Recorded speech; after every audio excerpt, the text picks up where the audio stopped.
Welcome to Pencil versus Pixel. I am your host, Caesar, and I'm very excited to introduce today's guest, Mr. Aaron James Draplin. Aaron, welcome to the show. Hello.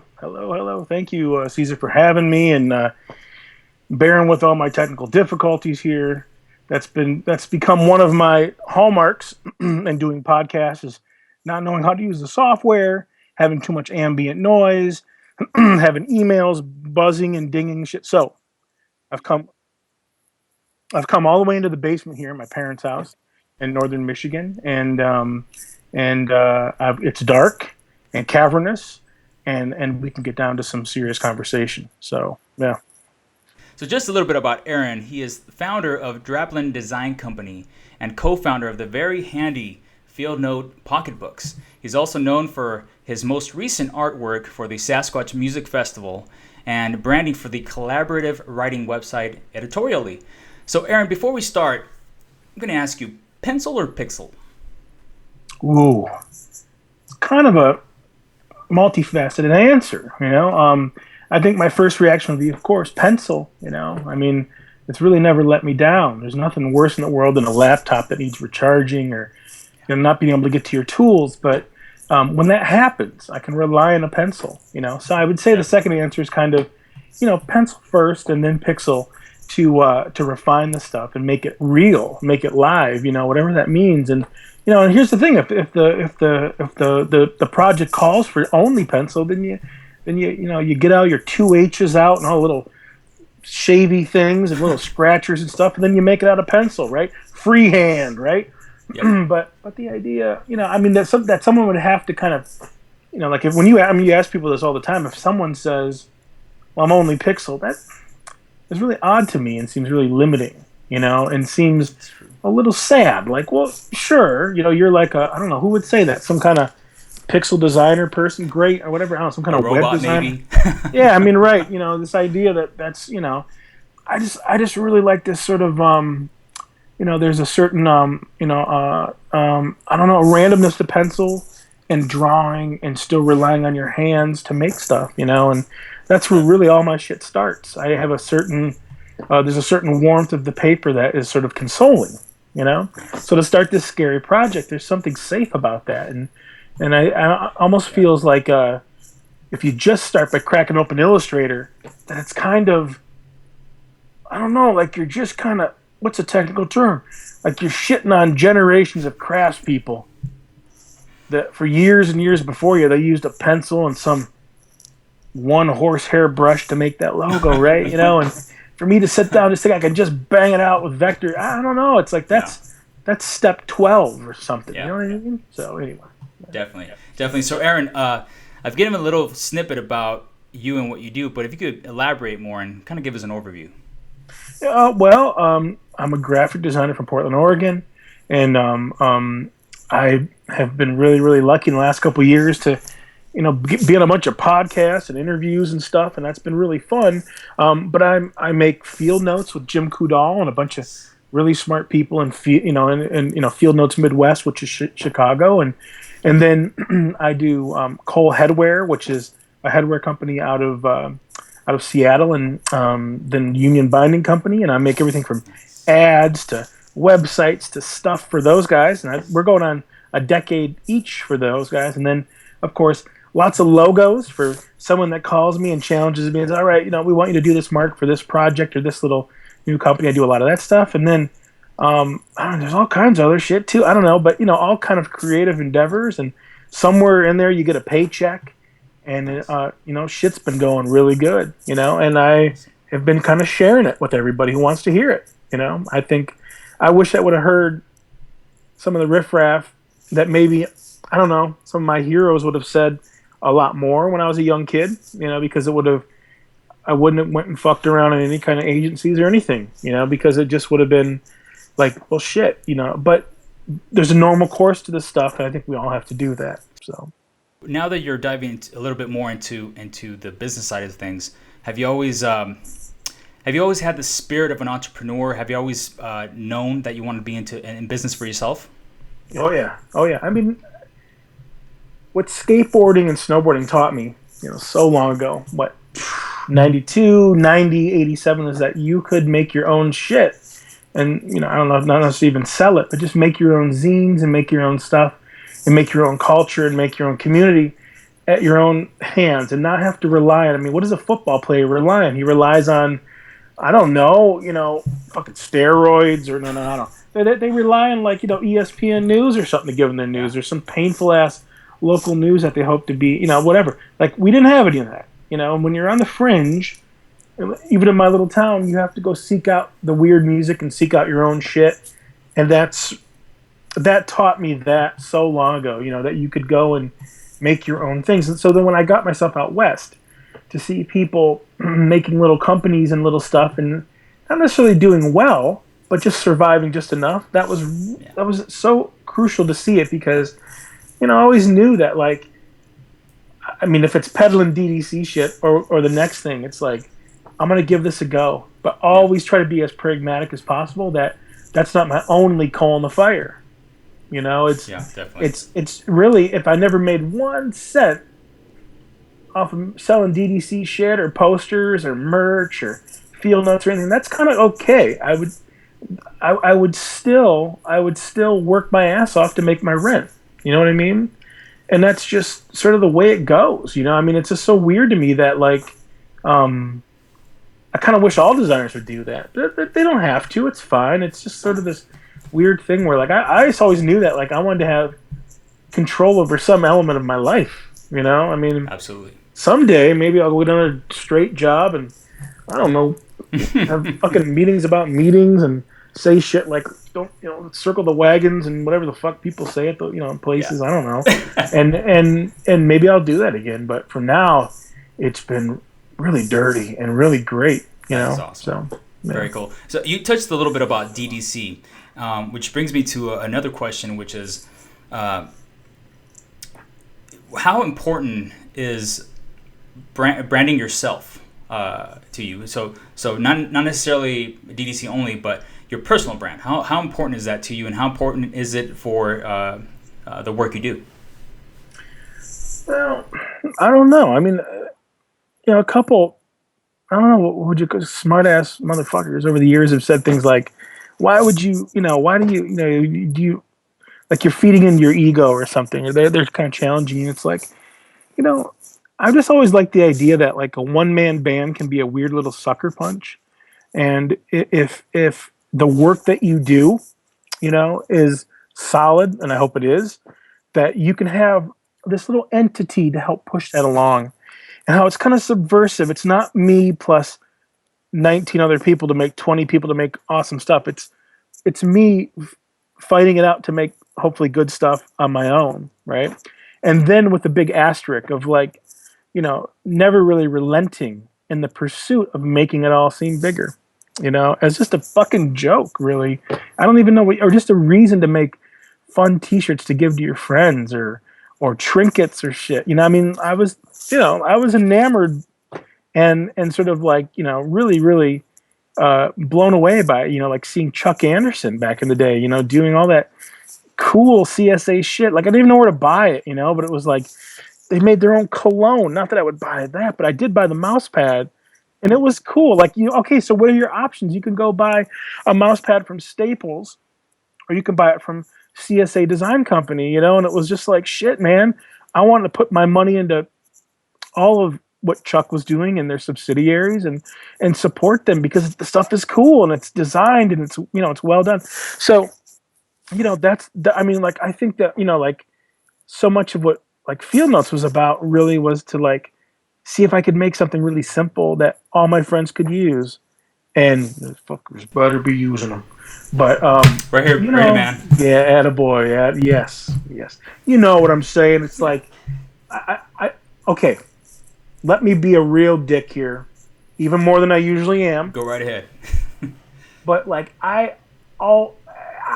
Christmas time, we're Quirky Design Company, and we're gonna make another big lavish Christmas card and spend all this fucking money, and maybe we're gonna get crazy and we're gonna dress up. I'm speaking to you, graphic design community. Maybe we're gonna get crazy and dress up in funny sweaters and take a photo of it. That's fucking great. Or we're gonna dress up like heavy metal rockers and we're crazy and we're gonna take a photo of that and we're really wild. Blah, blah, blah. you know, all that fucking money spent when you could have just, showed up at your buddy's door and said, "Hey man, Merry Christmas," and then use that money to make things that people use, and don't just, you know, like trying to outpiss each other, like in whoever's quirky like design company Christmas kit. It's bullshit, man. Like I remember one year when I worked at the Cinco Design office, I was really excited to see what they would do because they were such good designers and it was smart and it was just a really cool place to be. And that year, we donated all of our cash that we would have used towards a party and promo stuff and whatever to like a bunch of families that needed help. Nice. And that was killer. So, I'll do that, and the idea that like I would make, pens and pencils and trinkets and stuff. Every now and again, I get to donate a big stack of that shit to some school or some Votech or just to help people out, and it's like that's really like the reason behind a lot of that shit is just to make fun shit and celebrate the making of fun shit, and then on a weird level, to freak out your client, and then he'll get this thing and be like, "Ooh, we want to make cool hats or whatever the hell it is," and it's like, well, right, man. I mean, if you're at the mercy of whatever bullshit, like options that people are going to feed you from the local promo shop. Well, too bad. Everyone's gonna be making squeezy balls and fucking stuff that people make from those things. Yeah. But if you seek out these weird little items and then, pickle it just right to where you can get your little mark on it and it's a neat, shitty little coin purse, and then people enjoy that. I mean, I think it's just positive from every direction. You know what I mean? So, Aaron, if you could tell us about a time when something didn't go right, something in your work didn't go the way you thought it would go, a setback maybe. What? Oh hell, man! I took a weird shower this morning. So how did you manage to get out of that? Yeah, I think we kind of need to hear more of what our setbacks and how we got up and continued. I'm trying to think of something that really comes to mind because it's hard to sift through all the years when you've been so perfect. I'm joking. I don't know. I mean, there's been a lot of ugly things. I'm trying to think of like specific things where it's like, I could tell you about the time like I made a complete fool of myself back in, I don't know, 94 or 95 or something when someone had a 2-color job, and I didn't even know, I understood how the 2 colors were laid down. I didn't know how to really spec them out in Illustrator and stuff, and it was like I could design the thing, but I didn't really understand how to produce the file to get it ready to be handed off. I see. And I'll never forget the guy who got the file. It was a really simple layout too, but the guy who got the file was such a dick about it that it really kind of freaked me out, and it just really made me like, when you're in like, okay, if you screw up because you don't know, that's like a whole other thing. When like okay, let's just say you screw something up and you do know, or you're being lazy and you screw. That's a different kind of thing. That's kind of like bad. But if you're oblivious to it and you didn't know, like I just couldn't get the right words out to say, "Sir, I've never built a file this way." These are little tiny things that just really taught me on a bigger scale. That, I used to work with a guy. We would call him 10,000 points of light, because his fucking Illustrator files would have 10,000 points no matter what. Wow. Right? Totally unnecessary. Big ass 200 megabyte T-shirt graphic, just stupid. And if you know how to use the tools, you use them. Right. And the first time I remember that coming through, it was like, oh man, I have to clean this thing up. But I went back and showed him how to do it right. Instead of taking the opportunity to kind of like slam him. So I think back in my little, career.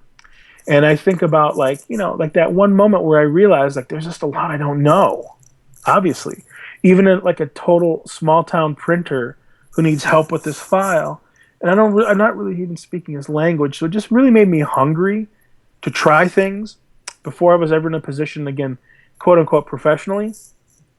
So I learned really by making my own stuff, like how screen printing worked, or how to set the file up, or how to isolate colors, or how to be really efficient in making a logo, right? Like, Definitely. don't know how to explain it. Like, instead of like just like going and changing the one vector until you like it, like I always dupe things, bam, bam, bam, bam, bam. So you're constantly keeping a little record inside the file.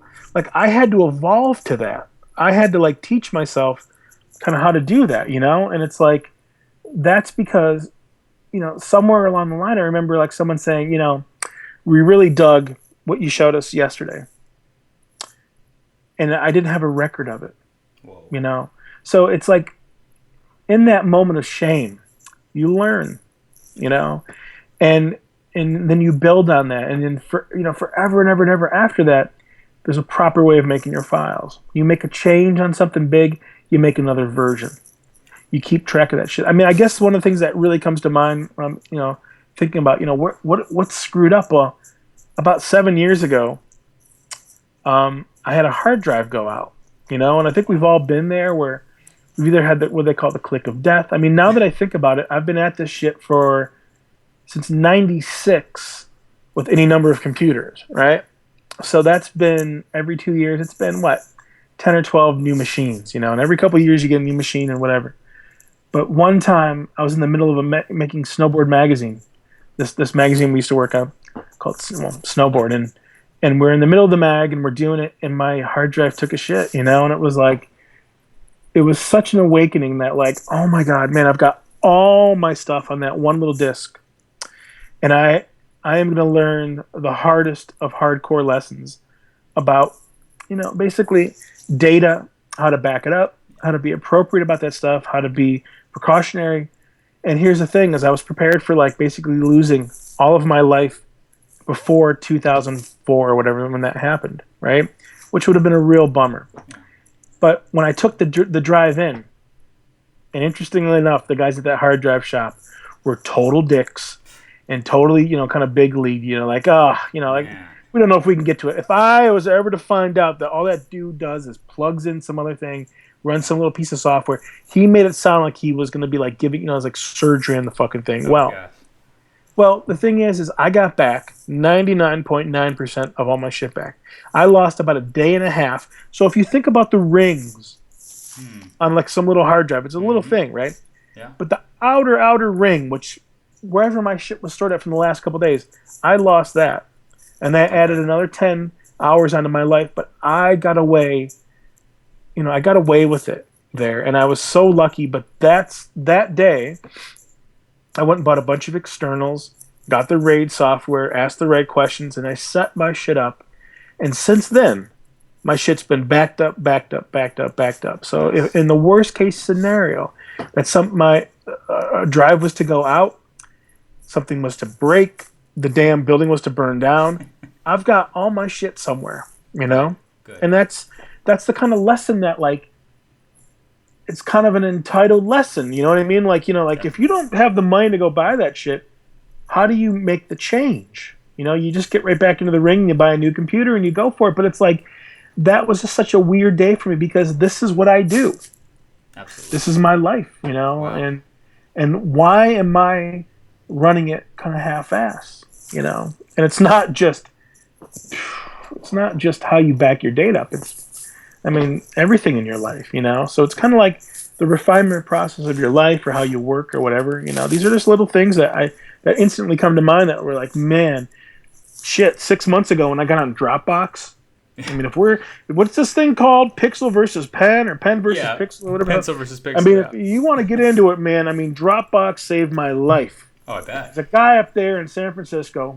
The guy's name is Morgan, and he sat me down and he waved a big meaty finger in my face and just said, "You asshole, what are you doing? Come here." And I sat on his lap and I wept big tears into his lap. I had been dragging around hard drives and bullshit for how many years, man? I didn't know it. I didn't even know what Dropbox did. And now every time I click that fucker open, and that's it. It's so nice, man. These are all refinements in your life of how to get things smarter and smarter and smarter, and work less and make more and make things that you love more and all this kind of shit. It's all towards some kind of end goal. And I don't know, maybe I'll just die at some point and hopefully have, up the pinnacle, up asshole mountain, all the way to the very, very top. You remember from the top, but when I get to the top, I lived a good, strong life, and my shit was all backed up, and I have money in the bank, and everything's paid off, and yeah. So anyway, next question. So for everyone who's watching, make sure you back your files up to something like Dropbox. It definitely does come in handy. I do have it myself and back up all my files. Good, on Dropbox. But so Aaron, I wanted to ask you if you have any tips for the person who wants to take a leap from work. Let's say they work at I don't know, a design agency or just a company, a location, and they want to go off on their own. They feel that they have the proper skills but don't know where to go. What do you recommend they do? Wow. Well, I mean, first of all, I can make funny things to be like, well, first of all, just don't do it, whatever. Yeah. But I mean, I don't know. I mean, the thing is I think shit. See, now that I've got a bunch of years under my belt, surviving with this stuff, I've also seen the flip side of when people do that and it doesn't really go well, So, to give a fair answer, it's like, listen, if you're feeling fucking strangled at your job, creatively or whatever, before you do anything, advice number one is just kind of realize where you're at. Take a look around you. You are probably clean. You're probably not working with heavy tools. You're clicking a goddamn mouse. You're working on design. I don't care how rough it is or how great it is. It's still design, we'll just say, right? And unless that boss is is this some turd who's kicking you around, just take an assessment, of that you might, with the right filter, see the beauty in the situation you're in, and then learn how to refine your life down to where your job isn't going to kill you, and you get in there at 9:01 and you leave at 4:59, and then you do a good job for the time you're there. So that's kind of the company man answer, right? Okay. That don't make sure that you know what you're leaving behind, because anytime I took the jump, it was always the one time I really did it, it wasn't really to escape a place. I worked for a good place, Cinco Design Office. They were cool. It was really good work. It was more like I wanted to see what I was capable of, and then when you go do that and you kind of invent that, I knew that I had to have some savings, because what if it didn't go well, and this is all in all seriousness. It was scary because say you jump out and I was getting a really nice salary, and then suddenly you jump out and you're not making that salary. If you can't pay your rent and your mortgage, things are going to really change fast. So I made sure that I had a couple years of rent and a couple years of just sort of like mortgage payments backed up, 25 grand worth. The idea that if things were rough, then I could get back into the pool and say, okay, I've got 6 months and I'll go find hopefully the next job, right? Right, exactly. So see, the thing is like I answer this stuff with really like simple steps, because you got to be smart about how you do it. Now, in the third case scenario, you just can't take it anymore, then fuck it, go do it. But make sure you got some loot put away. Make sure when you left your job, you did it on proper professional terms. Don't do this fucking take this job and shove it Johnny Paycheck shit. Don't do that, because it'll haunt you. It'll haunt you, and I don't care how bad it gets or whatever. Be a good worker, and then make your leap and do it smart. And you can't drag clients with you, so you got to have some time to get your shit together and then go and show your work somewhere. And I was in a lucky situation. I had buddies who were starting companies, and they were believing in me as much as I was in them, and those things started to grow pretty quick. And before I knew it, I could triple my wage. And before I go and say, oh, it's because I'm like a good designer, I mean, whatever. No, I worked my ass off, Yeah, definitely. And anyone who would listen to this thing or, challenge me or roll their eyes at, any of this bullshit, it's like, man, in the 2000s, I worked the whole time to my detriment, But I took advantage of it, and I struck when the iron was hot in any number of ways, and that might be in the respect of like more work equals more cash, okay? Or wow, little jobs are just as cool as big jobs, Hmm. you know? So I'm gonna do both, you know? Or like I don't even know how to say it. It's like I didn't indulge in the shit that I heard around me, which is like, I need more vacation and I'm working too much and I don't have enough fucking life balance and shit. Like, fuck, man. This is my chance to earn. This is my chance to picking something off the top of my head. Ooh, oh, what is that? Hold on. Like, wait, like, put in your mouth or something. Just get got a little something. Sorry, like, No, that's what, huge though, Aaron. That's huge. What yeah. we're just saying right now. It's basically a matter of knowing Here's where something you else that's are. huge. Look at that head. Just Yeah. so No, it's a matter of knowing where you are, and at the very least, if you want to make the jump, to make sure you have some sort of backup, right? because here's the thing is like I had friends or colleagues, we'll just say, who did the same thing, but they weren't prepared to do as much work as they needed to do to get ahead, to um, build that client base, hustle, to be creative with how you kind of like hornswoggle people into your net, right? They weren't willing to kind of say fuck off to the bottom line and not be afraid to like build up their stuff through a lot of promo. Like anyone who came to my shop, I would give them well a stack of field notes and some pencils and a T-shirt and some trinkets and say, "Listen, I make graphic design for you, or maybe even your boss, and kind of all in between. And go tell people, man, I'm ready to work." And I built shit through word of mouth like that. I mean, or I don't even know if it was through my website because I didn't really even know how to build a website. Thank God for my buddy Cameron who built, who's rescued me at Webwise over the years because he built me little vessels I could fill up with shit. So just be smart about it if you're gonna do it because here's the thing: the little pot of gold at the end of that rainbow, if you can pull it off, is that you can build your own life. And I'm being completely serious here. Is you can curate the way you work, the way you earn. You got to be really good about your taxes. You got to be smart about that shit. But fuck if I haven't heard enough stories where my one friend who kind of inspired me back in 2004, who told me, "You can go do this shit from your house, man. They're gonna come find you. They'll come. You got the skill set, and you can work well with people, and you're hungry." I pick my daughter up from school every day, and in the morning I drop her off, and then I'm with my wife, in the afternoon. We hang out, we have lunch together, and all the modern shit that you hear about people lamenting about being away from work too long. I mean, I displaced that with like how much I end up starting to have to work because then you had people coming over and being like, "Hey, you're home. Let's go out." And it was like, "No, motherfucker, I got a lot of jobs, Sorry." And I had to be very disciplined about that, and it would go back down and they would say, "Well, I mean, you see what I'm saying? Like, Yeah. if I was, when I worked a straight job, I still did just as much work when I was home. You know what I mean? When I quit working the straight job and it was all on my own, I still work 16 hours a day and I've done that for 10, 13 years, man, because I just love it. And I don't know how to get ahead. How do you get ahead? I'd like to, how do you get ahead, Caesar? I mean, how does anyone get ahead, right? You do it by you do it by kicking ass, man. You do it by working hard, you do it by Yeah. being creative and not saying no. And I mean if someone else has done it like kind of on the, like I don't want to say like they got a leg up on someone. Well, good for them.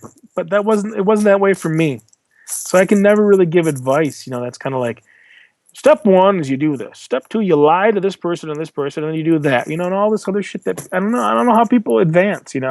How do people get big fucking jobs? Well, they go apply for them. And they have the right networks open to themselves and the right set of confidences and shit in themselves, and then they go do it. So I hope this all makes sense. I mean, just so you know, we were having a nice dinner of chicken and asparagus and salad. When I got done, I looked up and went, "Oh my god, I got this big thing to do with Caesar." Right. No And problem, Aaron. I mean, I'll go back tonight and I'll be working on a 4 record set thing for a Civil War disc compilation. Nice. It is gonna be so Nice. cool. So the And band Civil yeah. Wars? No, no, Oh. no. Oh, No. oh, This is for. I can't really talk about it, but we'll just say it's Civil War inspired. The Civil War, gotcha. it's Civil War inspired, and it's gonna be. I'm really really proud to be able to work on it. So it's gonna be a cool project, and I've got that. I've got a logo. I've got another logo for a little company out in Georgia. I've got a record for another buddy, and there's just all kinds of stuff. It's like I'll be doing that late tonight. Now I don't know what other people do. They go and they watch like Game of Thrones or some shit. What do they do? I don't know. They go eat stacked food. They go Yep. dancing. I don't know what the fuck. But I mean, that's been my life. Well, And yeah, well, Aaron, I'm sorry to cut you off there, but it looks like we're running out of time. But this one's going the distance. This is a 3-hour podcast. and it's the first podcast too, the first show. It's been a great pleasure having you on the show, Aaron. And All right. can you tell us where we can find you? Yeah. Well, if you take Cedar Run Road all the way out to Shorter Lake, okay. Draplin.com. That sumbitch is 24 hours a day. You can go there. Nice. Hard to miss. Draplin.com, or you can go to fieldnotesbrand.com. And I'm on the Twitter at Draplin. I'm on the Instagram at Draplin. I had a cousin a couple summers ago who said, I want Draplin.com. And over my dead Wow. man mountain of a body. Would you ever get that? I bought that sumbitch back in 96 or something, and I am never letting it go. So, I don't know. I'm out there. Do a Google. Hopefully you guys dig what you see. And then, my little paycheck here is all you guys. Go buy some field notes. Do the right thing. All right. You need notes, grocery lists, poetry, gambling debts. You heard that, guys. Get some field notes, and you know where to find Aaron Draplin now. You could find the links also here on Pencil versus Pixel. That's pencilvspixel.com/Draplin.